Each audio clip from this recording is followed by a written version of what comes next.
Hi everyone, welcome to the Split Screen Gaming Podcast, the occasional weekly podcast where three lifelong friends correspond about video games from the comfort of each other's home.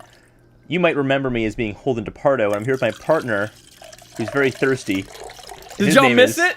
Did y'all miss that glass of water pour? Haven't had it in 2 weeks, y'all. I'm Chad Michael Linus. Oh yeah, that's right, it's been a little while since the water pour. We're talking about that now, I guess. We mentioned water pouring on the show. Yeah, we mentioned water pour. The fans love it and they demand it. We have to give it to them. Everyone was tweeting out to us. Actually, that's our subscriber interrogative this week was what happened to the water pour. Yeah, well, spoiler alert. We're going to get to that later. Yeah, absolutely. So, we had an episode on Sunday pretty recently. So did we?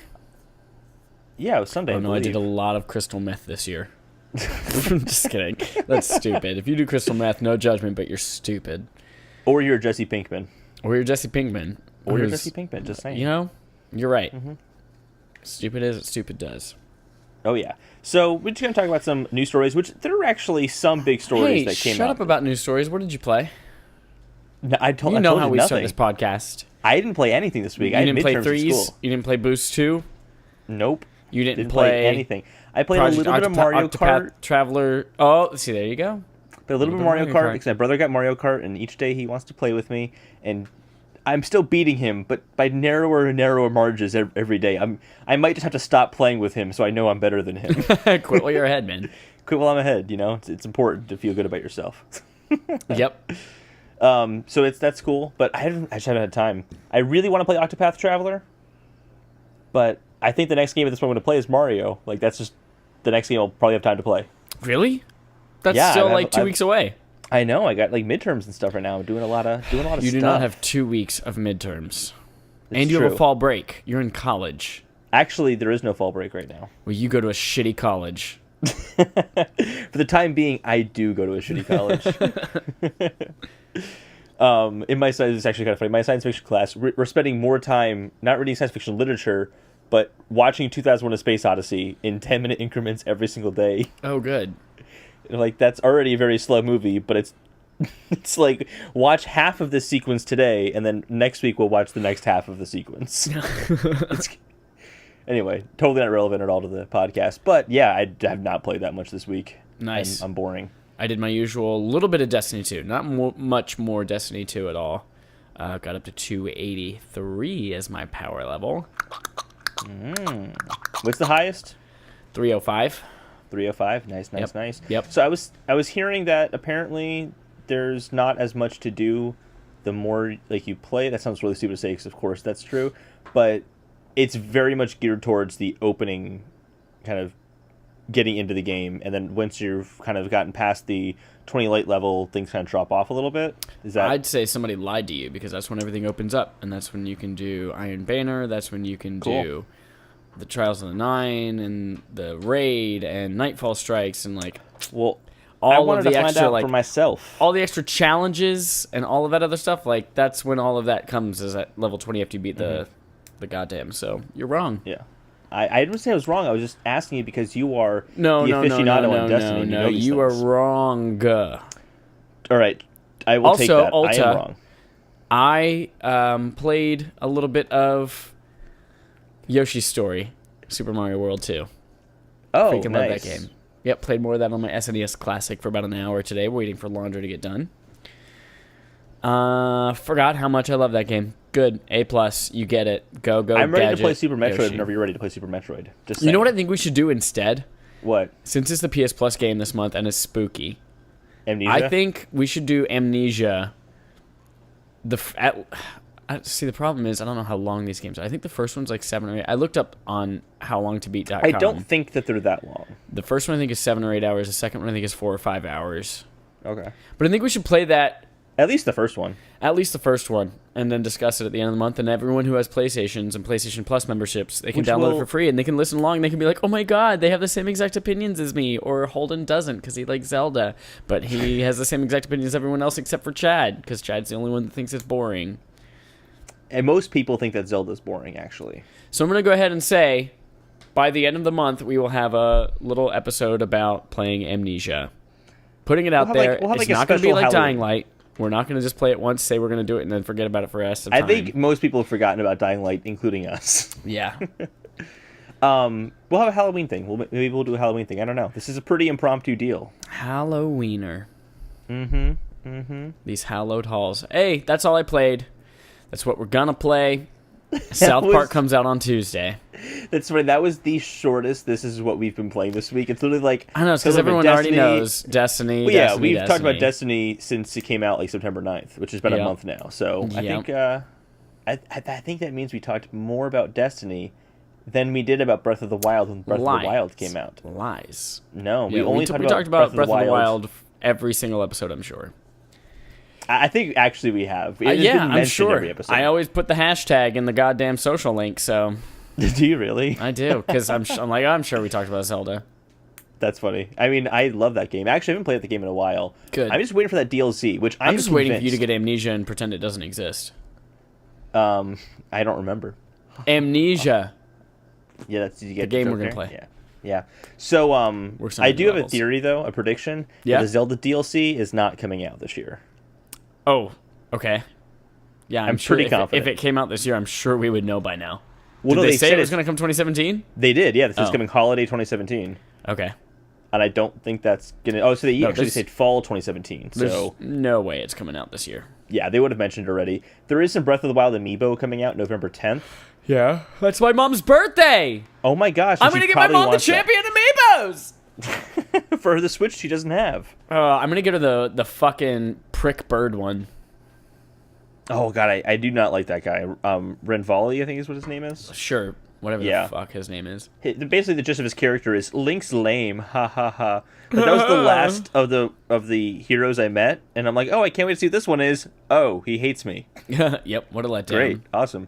But I don't want to talk about that game anymore because we talked a lot about that game. Thank God. I do think it's funny how much you hate that game. Now that you're wrong for thinking that, so it's just funny that like this character that I put on for this podcast hates that game a lot more than I actually hated the game. But it's just like it was boring as shit. When I was at Chad's house watching him play the game, he was about to kick his Switch because he hated the game so much. He really hates it. I mean, my Switch is very puntable. Actually, apparently they are very durable. You're durable. But one was pretty durable and very consistent. What? Us talking about the news every single week. Oh my god! Let's do that. What a mediocre segue. So, I have just a quick story, kind of speaking on Breath of the Wild. Yeah. Edge Magazine has the review of Mario out for people who subscribe to their magazine and have gotten their magazine.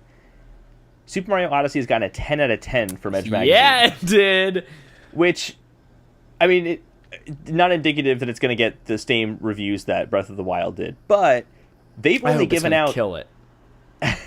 They've only given out 20 10 out of 10 reviews since the beginning of Edge Magazine, I believe. Two of those have been... No, since, like, what, I think it's like 20 plus years has been going on now. Two of those have been this year. Both are Nintendo games. Metroid Samus Returns. Yes, that was the other one. No, Breath of the Wild was the other one. Oh, that's weird. I wouldn't have thought that. You gave it a 3 out of 10. I don't think I did. Nah, I'm just messing with you. No, that I don't sounds know. About right, though. We don't give scores to this game. We just kind of say, yeah, I liked it, and just talked about things we liked. Yeah. That's interesting. I'm so pumped for that game. Me too. I'm super, super excited. Cannot wait. I keep saying I'm not going to get it because I'm putting my backlog. I'm going to cave on that so hard. Of course you're going to cave on. I already have the Nintendo eShop cards ready to redeem whenever that thing goes live at midnight because you can't pre-order it for some stupid reason. On Amazon you can. Yeah, but I'm not going to pre-order it on Amazon because I have Nintendo eShop cards. Oh, yeah. You can't. And also if you pre-order it on Amazon, you just get the DLC or the download code at midnight, so...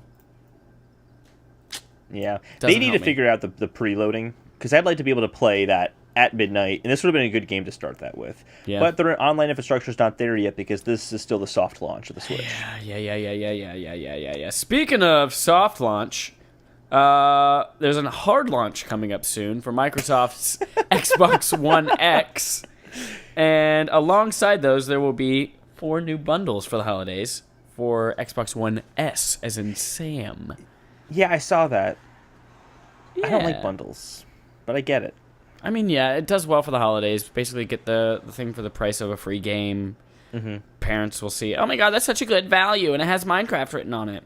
Which basically, there's the Ultimate Halo bundle, which includes Halo 5 and Halo Master Chief Collection, exclusive to Walmart in the United States. Ooh. There's the Minecraft Complete Adventure, which comes with Minecraft and the Explorers Pack, bunch of skins, Minecraft Story Mode, Telltale, goddamn. And this is one that actually surprised me. There's a Rocket League bundle. That's got to be a cheap bundle to put together. Does it cost less than the others? No, it costs the same price. They're all $279. They include the 500 gigabyte white Xbox One S and a wireless controller. 3 months of Xbox Live Gold. Wait, it comes with a wireless controller? Calm down. I'm surprised. Xbox controllers are quote-unquote wireless, but they still take AA batteries. And if you want a rechargeable one, you have to buy the extra charge and play pack. To be fair, though, they last a lot longer than PlayStation DualShock 4 controllers. Yeah, but you have to pay extra money to get the rechargeable part. Otherwise, you're paying out the butt for AA batteries, and it's stupid. Yeah, but they last, I think, like somewhere between 40 and 80 hours. Doesn't matter. It's basically you get the DualShock 4 for a solid one price, and that's what you got. And then you have to have a battery subscription pass to play with the Xbox One controller. It's included with Xbox Live. Free AA batteries every month with Xbox Live. There's also a fourth one. It's like a loot box service. You get like your little Xbox box, just AA batteries. Like, it came. And it's like, oh my god, they're shitty, Energizer like, this time. brand or something like that. They're not even quality Energizer.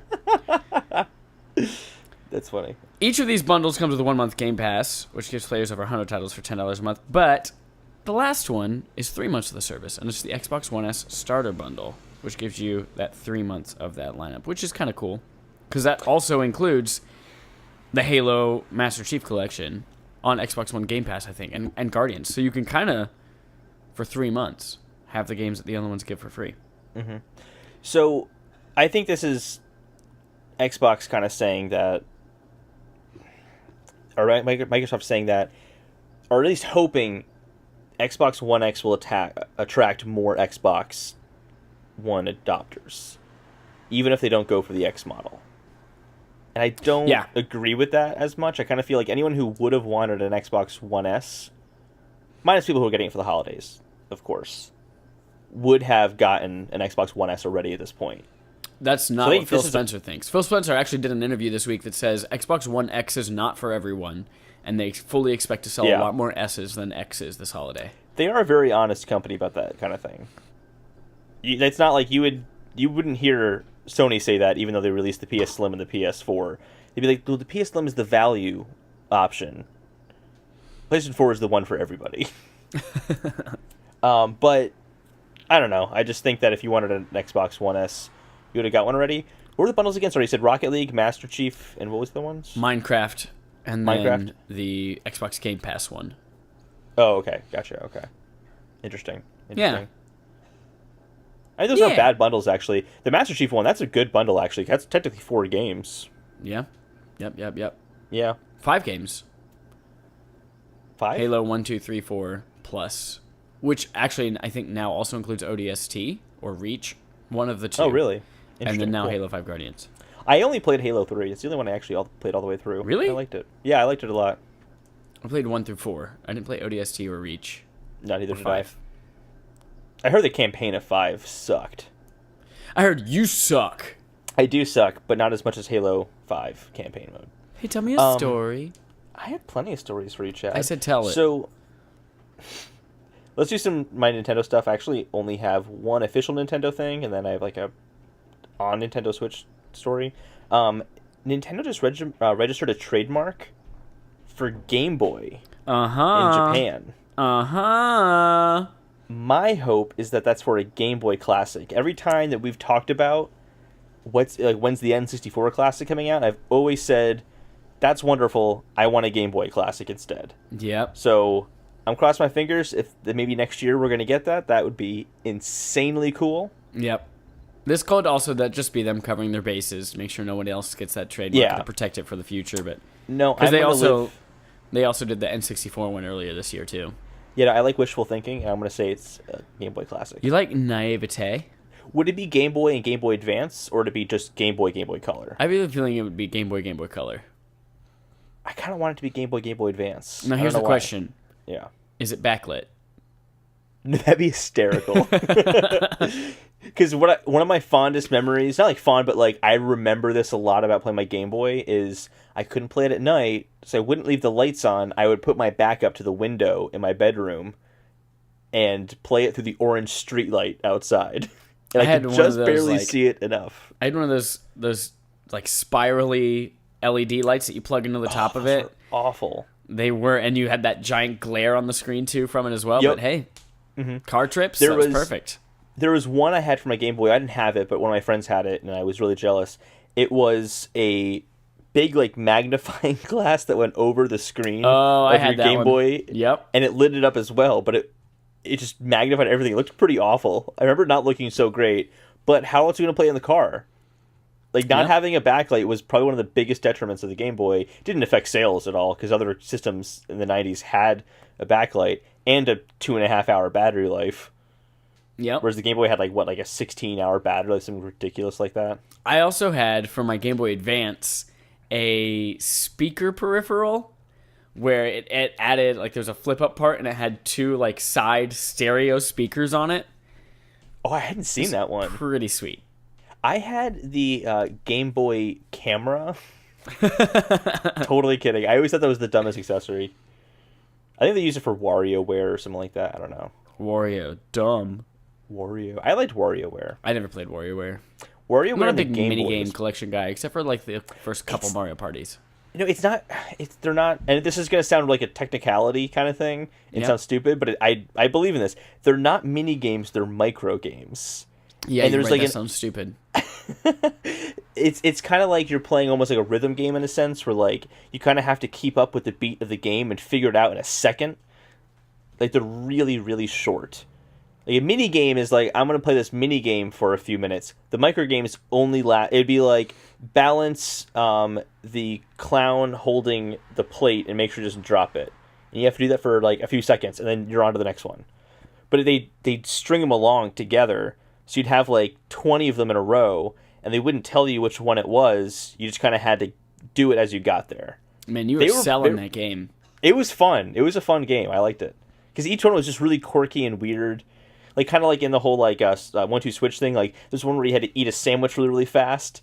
But there's something about, like, the urgency of it. Of like, oh, it's a sandwich. A. You just, like, hit A over again. Or they would never tell you how to do it. So you'd be like, okay, well, what button is it? And you just kind of fail. And you're like, okay, next time it comes around, I'm going to try this instead. And there's an urgency and intensity to it that was a lot of fun. They were fun. I liked them. I only played that one, though, which is the first one. Nice. Were they multiplayer? I don't think so. I don't think it was a single-player thing. Oh, that sounds like a missed opportunity. Well, we're going to hand them back and forth, and if you didn't hand it over in time, they wouldn't have time to play the level. Oh, you're talking about on Game Boy. When I think WarioWare, I think like the Wii generation. Yeah, no, so there was a Game Boy Advance one. That was the first one. And then they had WarioWare Twist on the Game Boy Advance, which had, like, it was like one of those game packs that would protrude a lot farther out of the Game Boy Advance, because it had an accelerometer built into it, and it was all about twisting the Game Boy Advance around. Oh, Pokemon Pinball had one of those, too. Did it really? Yep. That's like when they added things inside of the cartridges. Yep. To do something unique. They did some cool stuff with the cartridges. They were fun. They were fun. Anyway, I want to tell you another story. We're going to go into, I think, I'm going to launch this into a little bit of a VR. Yeah, I know where you're going with this. I have these stories too. Yeah, you do. Titanfall developer announces, fooled you. Yeah, you did fool me. Super secret VR project for Oculus coming in 2019. And that's about all we know. They just said, hey, we're doing something. So it's so secret, we're going to announce it ahead of time, like every other game that's ever come out. Not going to give you a name. We're just like, hey, we're Respawn. We did Titanfall. We're doing something VR on Oculus. Coming 2019. Interesting. What did you think I was going to talk about? I thought you were going to talk about this Oculus Rift stuff that happened this week. Do you want to take us through that? The Titanfall game coming out on Oculus Rift. That's what you were going to talk about, right? I mean, no, actually, I was not going to talk about that. Really? You don't know any other Oculus Rift stories? I'm going to break them right now because they're really important stories. I have no idea what you're talking about. You have no idea what I'm talking about? So first of all, Oculus Rift has dropped the price permanently to $399? Oh my god, I did know it. Oh my gosh. Oh, Chad's everyone at lying home to was me just right like, now. or on their way to work, just like, oh my god, Chad doesn't even know, but I did know. How dare you not have faith in me? Fuck you. I'm just kidding. You're all great. I love you. Keep listening. So the price drop is cool, but they announced something even bigger, and that is that for $199, there's going to be a standalone Oculus Rift that does not require a PC. I think technically they announced something smaller. Yeah. Standalone does not require a PC, and it's not the full-fledged Oculus Rift. No. It is similar to like a Samsung Gear VR type experience. I think they call it But couch VR. Yeah, you're sitting still. You're not moving through this world at all. It's all from a... So it's not like gaming it's a focused. standalone, though. Yeah. Yeah, it's standalone.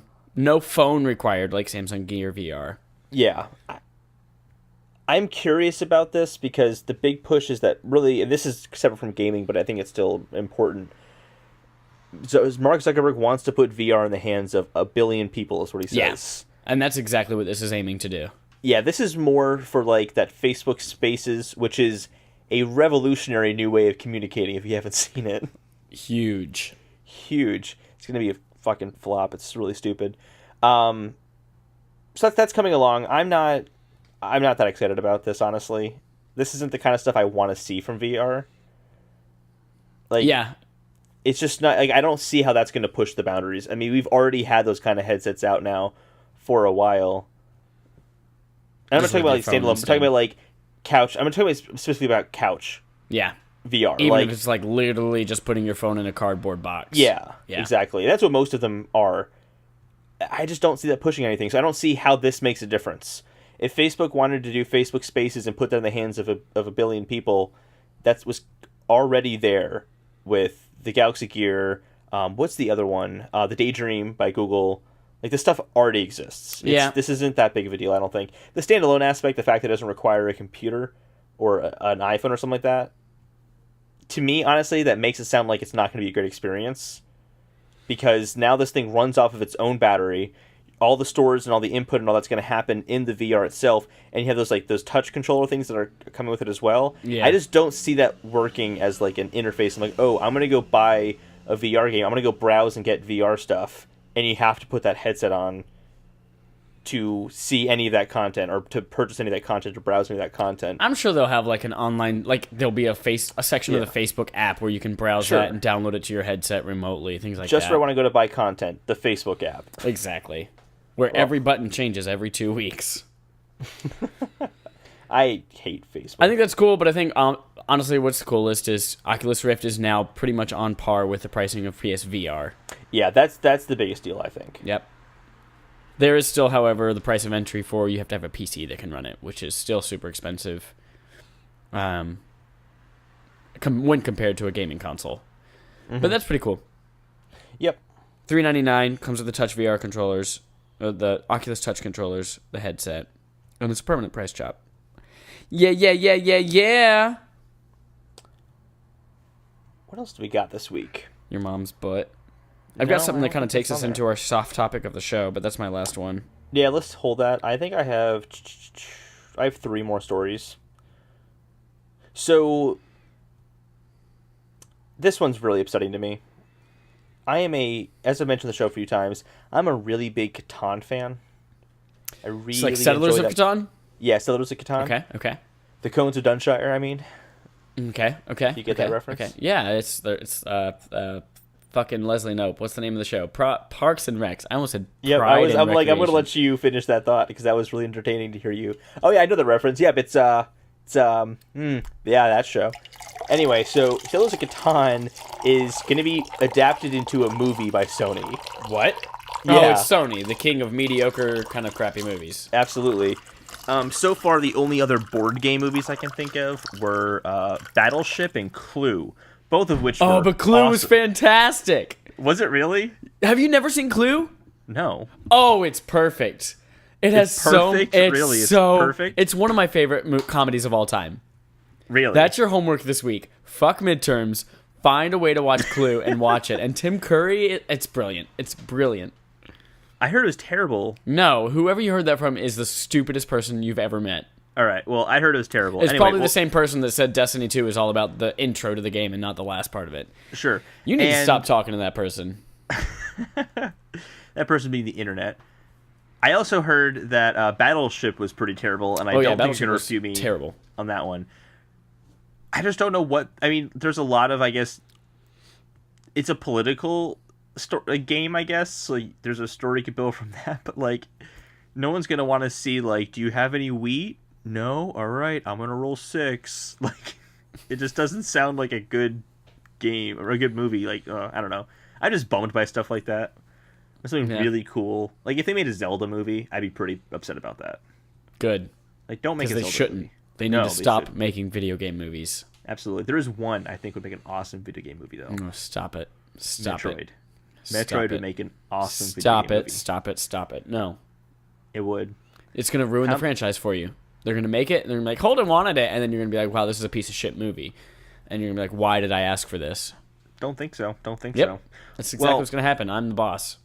I got 2 more stories. How many do you got? Okay, go both. The only one I have is the one kind of transitioning into our topic. Cool. So there is a Zelda-inspired game that's on demo for the Switch. It's called Oceanhorn, which you probably already heard of. It is not a Zelda-inspired game. It is a Zelda clone.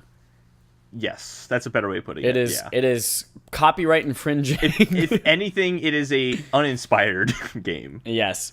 It's not great. And what's weird is that it's like 5 years old. Is it that old now? It came out on iOS a long ass time ago. It did. And then the new one looks pretty good, I will say. Oceanhorn 2? I mean, graphically it looks pretty good, but the gameplay of Oceanhorn 1 was not great. If Oceanhorn 2 came out on the Switch, I would probably try it out on there over because as we've already discussed, you would do anything on Switch, even kiddie porn. Jesus. And it was 4 years ago that Oceanhorn came to iOS on November 14th, 2013. Really? 4 years ago? 4 years ago.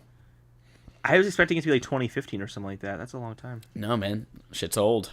Wow. So, I honestly don't even know why they're releasing on the Switch when the new one's around the corner at this point. It just seems like a weird choice. If you want to get the demo and see how mediocre it is, go for it. But it's pretty mediocre of a game. I really want to talk this story just to deter people from downloading it, if anything, which is pretty terrible, but it just wasn't that great. And I was very excited for that game. I was super pumped for it.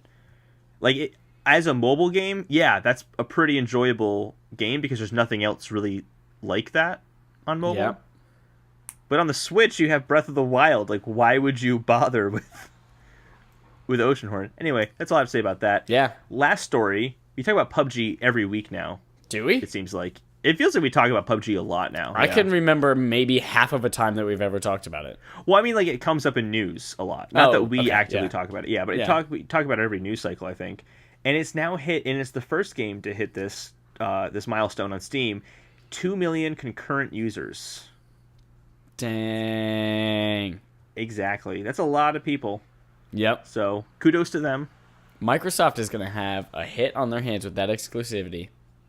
Until July of next year. Calling it right now, summer next year, PS4. Yep. We'll see. So that's all I got for the news. Chad says he has a pretty great story for us. Oh, man. Read me the news story, Daddy. Actually, I don't want to read this until... we have a little general discussion first. Yeah, so we want to talk about microtransactions then, right? Yeah, microtransactions, and then kind of... like, what's your stance on microtransactions in video games, which have been around for almost a decade? Whenever they started iOS on mobile. Launched. Yeah. Well, not quite when they launched. It was like a few years afterwards. Yeah, a couple years after the App Store. Well, it wasn't until a few years after they had in-app purchases. We'll call it a soft 5. A soft 5 years. Yeah. What's your stance on microtransactions, and then more recently, loot boxes in video games? Go. Loot boxes I feel differently on than microtransactions, actually. Microtransactions, it depends on how they get handled. There's a lot of talk on pay to win, and I'm by no means like pay to win. That is unfair and not fun. It was never fun when you were playing like Mario Kart on the DS, which was a notoriously hacked game, and people were like getting stars and like bullets when they're in first place, and you can never catch up to them. Like, it was unfair. But that's because they hacked the game. It's not something you'd see a whole lot. But like pay to win that's possible. Like, that kind of advantage gap is possible without any skill. And that bothers me a lot. However, if you're doing like, hey, if you put money down, you can, paint your car red or something like that, or like have like this cool decal. It's not great, but I don't mind that as much because it doesn't impact my gameplay experience. Sure. So, like, from like a philosophical look at it, that doesn't bother me. But I really hate microtransactions regardless on a personal level. If I go to the App Store and I say, oh, the game's free, and it says offers in-app purchases, I immediately go to the section of the App Store where it tells you what the in-app purchases are. And if there's like a pay, $1 to get this many coins, I'm like, yeah, I'm not playing that game. I'm not doing that because I don't want to feel like I'm hindered in progress by stupid, arbitrary, big barriers to entry almost. Yeah, I think console gaming and mobile gaming have kind of handled them differently, and both have had successes and both have done them way wrong before. Yeah. But I agree with you. Microtransactions, as long as it's not in a game that is inherently competitive, yeah, that's where I find that they are 100% sure. Fine, fucking throw them in. I can choose to play with them. I can choose to not play with them. Yeah. Doesn't matter. Even in games where they are competitive, I'm totally okay as long as they are, as you mentioned, not pay to win. Like cosmetic changes. Like if you want to get a cool costume for your character or something like that. Or if you want to buy a specific skin for your car or something. Because once I get like that cool outfit I want, I'm probably not going to spend a ton more money to get more outfits. There are people who absolutely will. But once I have my outfit I like, I'm going to just stick with that outfit for a while. Yeah. So I don't feel like I'm putting that much money down. And I do feel like it is good for developers because, honestly, games cost a lot less now than they used to. There were games that used to be released that cost, like, Chrono Trigger's $100 when it came out. Earthbound, I think, was more. And they cost a lot more to develop now. So they got to make their money back somehow. I understand it. DLC, microtransactions, like, it's a kind of a necessary evil. And to be honest, even like with Pokemon Go, I was okay with microtransactions because the game was enough to hook me in, and like I've spread it out over a year and a half. And I'm actually I've spent a little bit of money on it. I'm actually glad you brought that up because that's a good point to bring up. Pokemon Go is not a competitive game, right? Like you don't benefit on a competitive level by buying more Pokeballs or getting more potions and stuff like that, right? Once, however, you are able to battle your friends and that kind of stuff, that might change. So I'm very curious how that gets handled. Yeah, we'll see. But like, it doesn't bother me because it's totally a personal thing. Yeah, I want more Ultra Balls. I will put money down because I enjoy this game, and that's what I'm going to keep doing. You can't do that in Pokemon Go. You can only buy Pokeballs. You can't buy Ultra Balls? Correct. But isn't it like an impossible to catch certain Pokemon with Pokeballs? Like you have to use the Ultra Balls? No? Okay. No. I don't play Pokemon Go that much. Obviously, because you don't know what the fuck you're talking about. So I don't have a problem with it in that case. But like looking at something like Hearthstone, this is kind of more in the loot box territory. But Hearthstone, I actually think I'd really like that game if it weren't for buying card packs and stuff like that. Like if it had a different way of handling it. Yeah. Because you can just pay a ton of money, get a bunch of card packs, and now you have a better deck than anybody else, and it's no fun to play against. So I feel like every time I play that game, even though I have a good amount of cards, I get my ass handed to me, and it's just not fun. Because at this point also, too, I've fallen off on the strategies and all that kind of stuff. I feel like you have to just pay a ton of money to get good at that game, and I can't remember, someone did the math and said that if you wanted to stay like up with all the new cards coming out and stay like on top of things, constantly building your deck, you'd have to put down like between $500 and $1,000 a year. Like that's insane. Dang. That's absolutely crazy. I would never do that. Granted, you don't pay for that game. It's a free to play game. But at the same time, that's like buying a PlayStation 4 Pro and an Xbox One X every single year in terms of cost. Like that's crazy. I'm glad you brought up free to play because I feel like that's where I'm most comfortable with microtransactions. Yes. Especially when they get like really minute, like buying Pokeballs, or when they are done terribly, like in the just released NBA 2K17 or 2K18, where you pay for the game and then you also pay if you want to change the haircut of your character. Like that kind of shit is too far. Absolutely, because like when you're saying I'm gonna put money down in small increments in this free game, I think it puts a good incentive on the developer to make a good game. Yeah. I'm only going to put money down on that game if I enjoy playing it. If it is a garbage game and I tried it out for free, I'm never putting money down on that. It's like it's a good incentive, but like that changing the haircut of your character in NBA, I'm sorry, but that kind of functionality has been in those kinds of games for a very long time. Yep. And only now are you charging for it out of greed. And I know these games cost more to make and all that kind of stuff, but that's not the kind of content you make your money back with. Exactly. Like if you wanted to like pay for new types of courts and things like that, maybe that's a better one. I don't know, but like it's ridiculous. Yep. Paying for players and like different stats would be kind of cool, actually. So what about loot boxes? Loot boxes is like gambling. It really is. Do you think so? Yeah, I do think so. I thought about that a little bit, and it's because the developer has the control on what the odds are that you'll get something good in that loot box. You really are kind of making a gamble on, is this loot box going to be worth it? Ah, damn it, I already have all those already. Let's do it again. It's like a slot machine.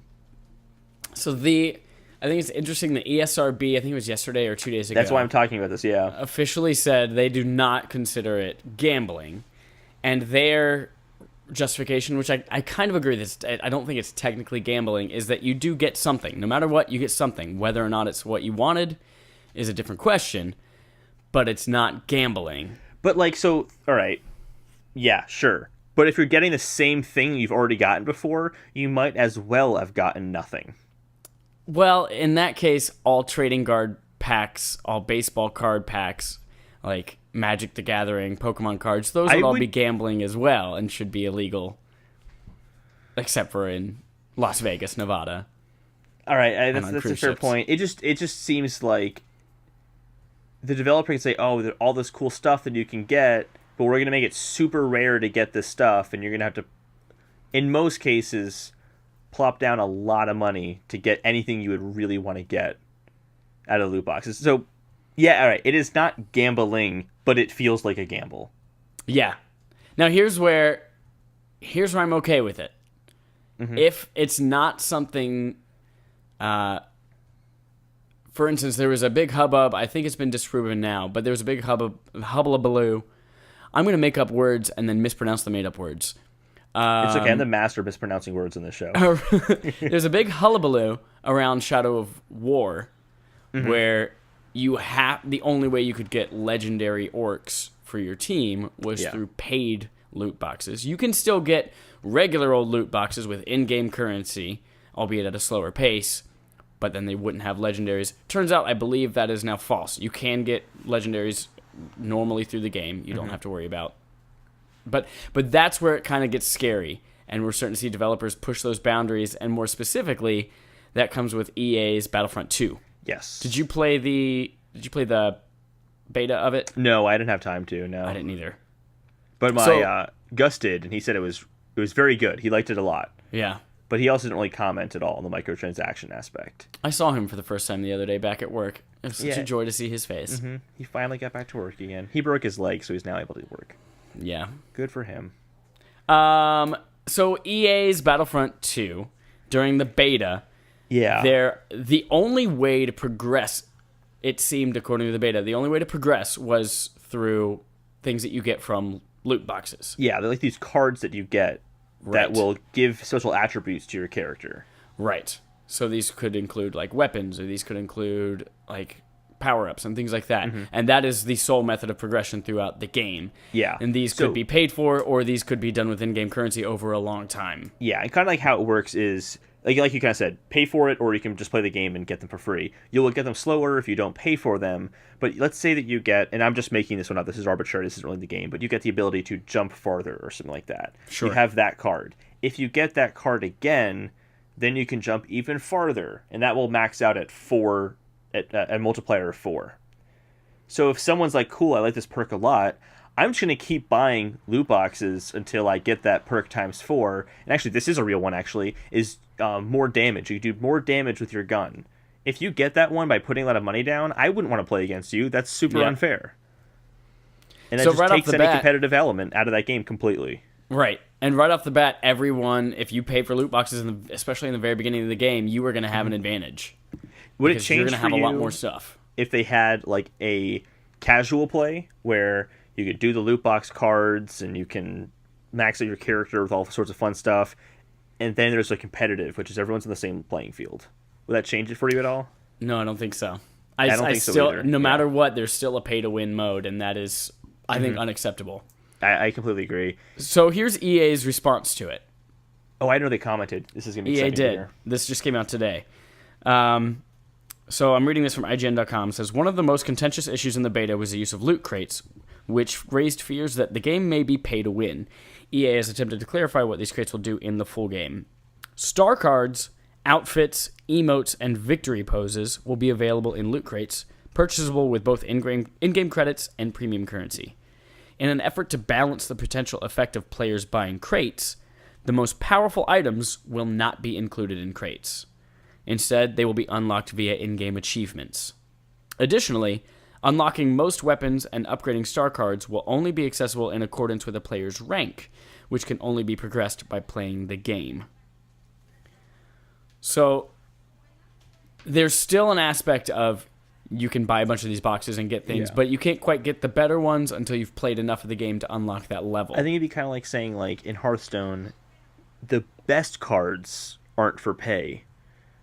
You have to play a lot in order to get those cards. But to get mediocre cards that can help you get to the best cards faster, you have to pay for those. Exactly. And so that still doesn't work out for me. It's just... I think it's still just really gross. It's really gross, yeah. It's... If it was like, you can get different characters, just like now I have Rey versus Luke Skywalker. They're both have lightsabers, they both kill people with lightsabers, both have force powers, but they're all as equally powerful as each other. I'm okay with that. That's fine. Like different types of stormtroopers, like that kind of thing. Like that'd be cool. I would pay to have my own kind of stormtrooper, or to pay to have my own kind of droid. Yeah. But what they're doing is just flat out wrong.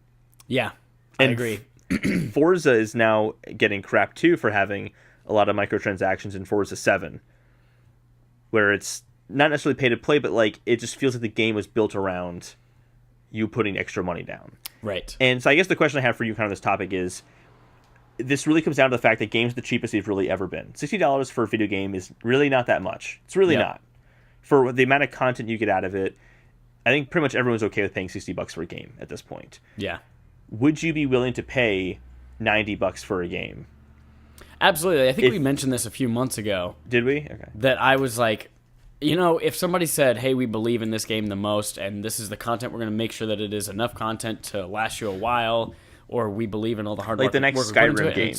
And it's $90, I'm like, yeah, absolutely. I know there's a ton of content in Skyrim. Have loot box. If that's what it takes to get rid of loot boxes and things like that in games that I play, then if the game's good enough, I definitely consider throwing down $90. I think this is also, and this is kind of going back to Hellblade as well. I think we're at a time now where we should see variable levels of pricing depending on the value proposition the developer thinks, not the amount of time like it takes to complete the game. But like I think Uncharted at a $60 price point still makes sense, regardless of the fact that it is a lot shorter than Breath of the Wild or Skyrim or The Witcher or like those gigantic open world experiences like that, because of like the emotions of the characters and like other things that add value to that game. Whereas like Hellblade's like, hey, we think we can get a $40 price point, and then you have things like Sonic Mania, which are $20. Like I think I'd rather see variable price points based on the value of that game. Definitely. And something like a Call of Duty, you could get away with charging $90 for a Call of Duty game, because I don't like those games a lot, but people put countless hours into those games, and it for a lot of people is the only game that they play. Yeah. So if they said, hey, I'm going to spend $90 every year to play Call of Duty or Halo or Overwatch, whatever it is, like that kind of style of game, they'll do it. And if that means there's no like pay to win model, people would value the experience they get in the game that much more. I just think that's where we want to go. But I think there's a hesitation on developers to do that just because of supply and demand. Like if it costs that much more, the demand might not be as high because people will say, oh, well, shit, now that's $90. The price of a game in the eyes of gamers really does signify something to consumers. And a good example of this is Overwatch. When it came out on the PC, it was $40. When it released on the consoles, they charged $60. Even though there's like a little bit more content, it was really kind of more to kind of throw a bone at the price point.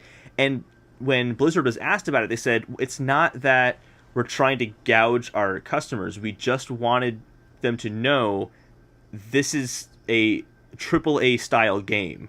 And if people saw it was $40, they'd been, oh, it's less of a game. I don't want to put my money down on that. By saying $60, it says something about what they're getting out of that. So it's a really tough thing, and I think that also just the shitty culture around gamers is going to make some of these developers hesitant. We're in an interesting time. Yeah, and I think they're just all these developers. There are a couple you had mentioned. Overwatch does loot boxes perfectly.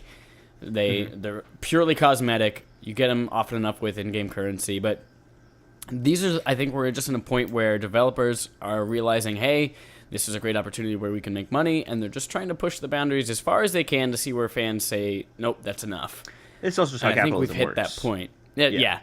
But, I mean, we've been through parts like when online game passes were a thing last generation, where if you bought the game used, you had to pay an extra $10 to $20 to play the game online. I forgot about that, yeah. Yeah, and then finally, after that was a thing for about a year, everyone said, nope, and they pulled them, and that no longer exists. Yeah. And like day one DLC being on the disc that you pay to unlock, like that's the kind of stuff that we react, and we react to it. They hear us, and things change. Mm-hmm. I agree with everything you just said. That would make so much sense if microtransactions weren't hugely profitable, because people are paying for that stuff. Because it's easy to, like, in the case of like online play, it's like, oh, that's $20. I'm not doing that. But when it's a few bucks, you're willing to do that. And then you have what are called the whales, which are the people that put down hundreds and hundreds, if not thousands, of dollars on these games. And then it's immensely more profitable.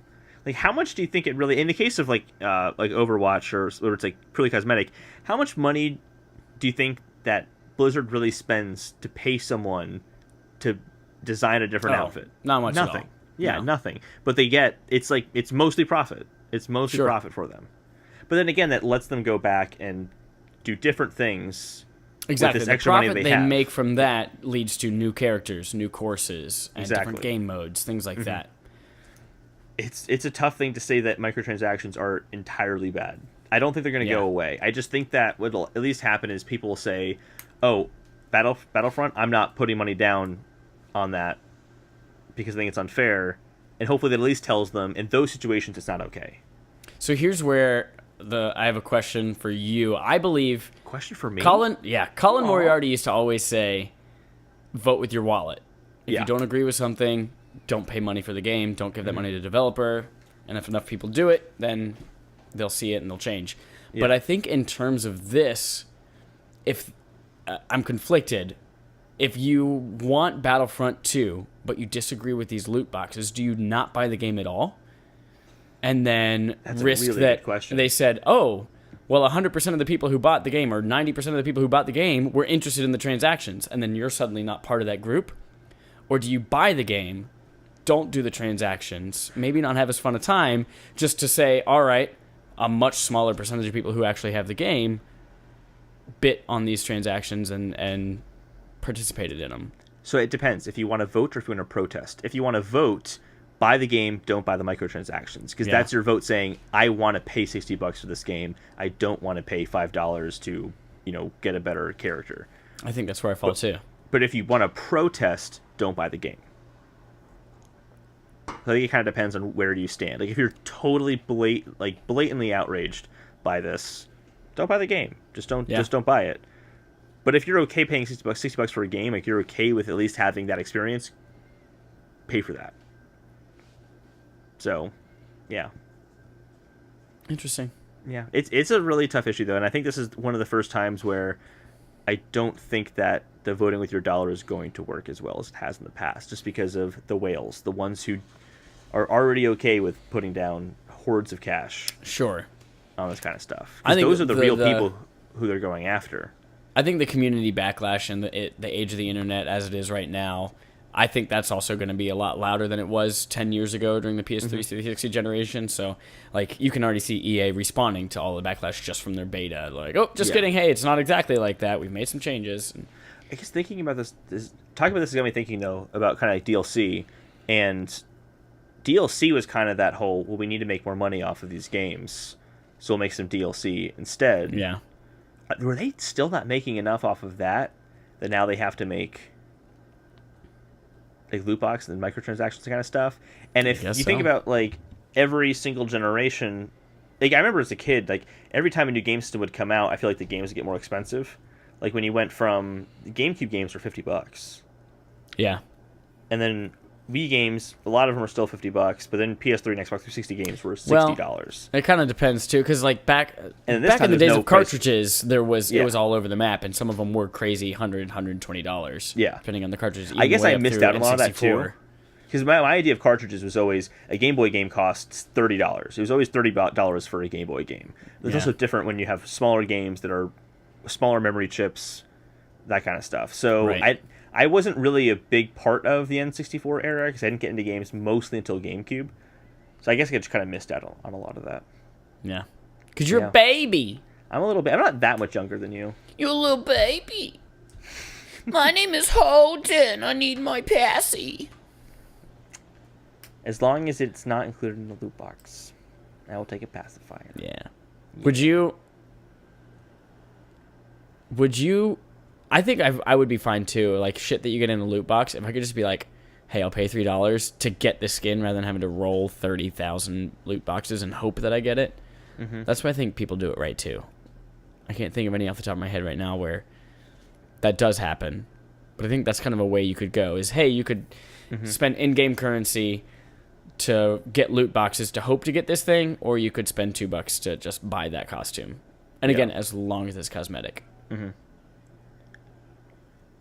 Titties. What game would you be the most disappointed about having microtransactions or loot boxes and how they implement it, do you think? Well, here's the thing. I don't play a lot of games where this affects me, really. Mm-hmm. And the only times where I would feel upset about it is if it is an online multiplayer-centric game where there's some competitive nature, which is typically not my game. Yeah. And in fact, the only game that I play that this is a thing in is Destiny 2. And they're kind of doing it right, where you could buy silver to get you cosmetic things like a new ship or different shaders or things like that, but it doesn't get you better weapons or it doesn't get you better armor. Because I don't think this would ever happen, but I was thinking about, like, Last of Us 2 comes out and you're, like, stranded in the middle of nowhere, you have no bullets, but if you have a loot box, you can get... you might get more health or more bullets, we don't know yet. Like, that would totally ruin that game. No. That would be awful. That would totally ruin it. But I was thinking about like a game like Hitman.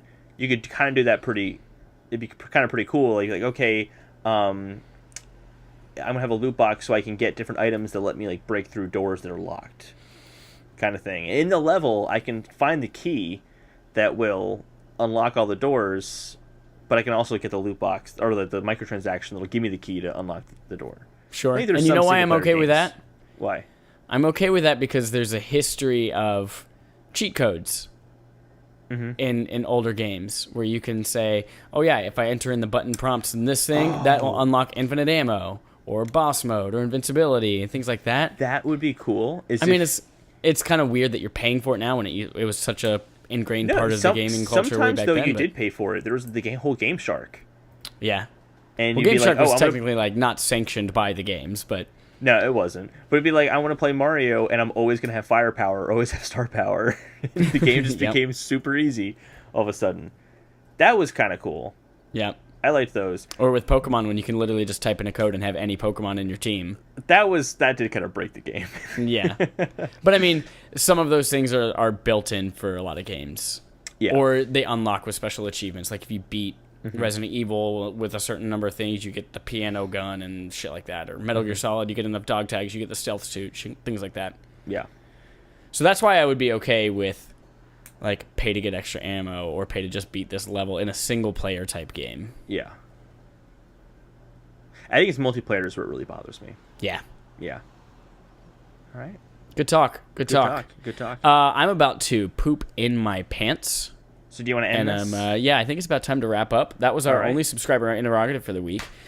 This has been Split Screen Gaming Podcast, and it was our topic. Oh my god, how coincidental. You all are great. Follow us, share us with your friends, share us with your enemies. What better way to get back at them than finding a common ground and learning to love each other over our podcast? Or if you just hate us that much and you're like, hey, enemy, listen to this wonderful podcast. Yeah, and if you hate us a lot, share us with as many enemies as you can. That way we at least make up for you being gone. Absolutely. Yep. All right. Until next occasionally week. Bye-bye. Bye.